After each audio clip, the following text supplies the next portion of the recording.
I don't think a lot of people know what goes into a year before the Olympics. So to explain what the team really does for the 12 months leading up is an eye-opening experience for everyone. I'm Kat Osterman, a two-time Olympian and the associate head coach here at Texas State. 2-2 and another strikeout. That's number 10 for Kat Osterman of the seventh.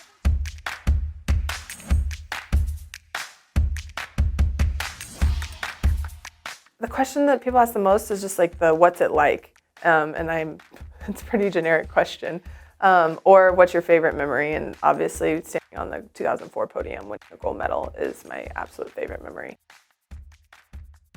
Preparing for my first Olympics, I was probably really naive, and honestly, I didn't expect to make the 2004 team.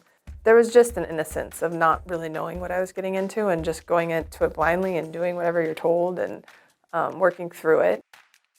This time, it's way different.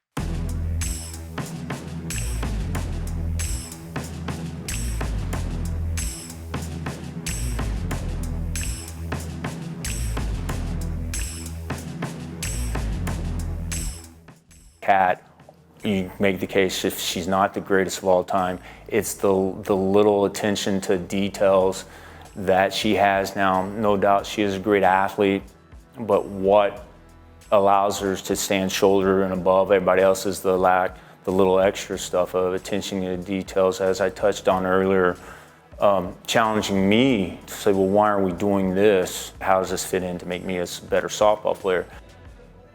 You know, that's why I believe she's been able to step up and have the longevity of a career and also the successful aspect of it. So Kat approached me a couple of years ago. She said, I have this idea. Let's start working together, and we had to do it remotely.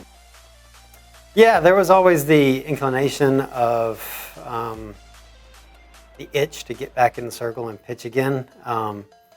She was in the unique situation where she retired, not because she couldn't do it anymore, just because she loved and had a passion for coaching and wanted to fulfill that dream. It's fun watching her compete again now, seeing that drive in her. The training aspect that she does is a regiment that I don't think many people know about and see. I always try to share it with our athletes that that's what it takes to be at the top. Sometimes some of our athletes know of her and who she is and where she fits in the sporting world. I think coaching will probably impact my role in the fact that probably a little more patient than I used to be. I've always wanted to coach, so I got into it straight out of college. But I think coming here to Texas State specifically and being able to work with Coach Woodard, there's just different perspectives of the game I've been able to pick up. And I think the biggest thing is being a coach and working with these athletes. I'm able to relate to the younger generation, and really some of these athletes I'm playing with are still in college, and a few of them are just a few years removed. And so to have been in the college coaching scene, I know what these kids listen to and watch on TV and how to relate to them a little bit. So the age gap and hopefully the relational aspects of that will be minimized. We did a team exercise where everybody brought something that was either important to you or signified an important moment in your life. And I pulled out both medals because, as I told the kids from the outside world, the gold obviously represented the highest of the high for my career, and the silver to everyone else also represented the lowest of the lows because we were expected to win gold. So, like I said, as much as being an Olympian and medaling is an honor, the fact that we got silver, everyone almost made it seem like a failure. And I did too. I mean, I came home and went through probably 6 to 8 months of just a really dark period where I felt like being the losing pitcher of the gold medal game was going to follow me around everywhere.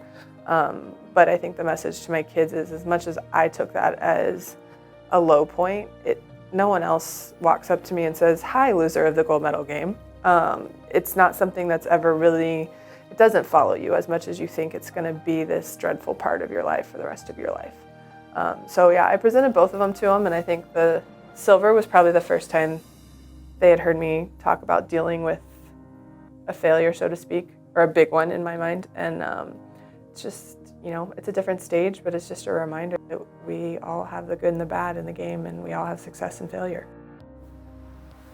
When someone asks what do they think we can expect from Cap as she, comes back and pursues this goal of third Olympics, the absolutely best that she's got. I think people can expect from her the same love and passion and desire to go out and win gold that she had the other times. I think it's great for a new generation to be able to see somebody still strive and try to reach the ultimate pinnacle of sporting athletics, and that's winning a gold medal for your country, not for yourself, not for any organization, but for an entire country.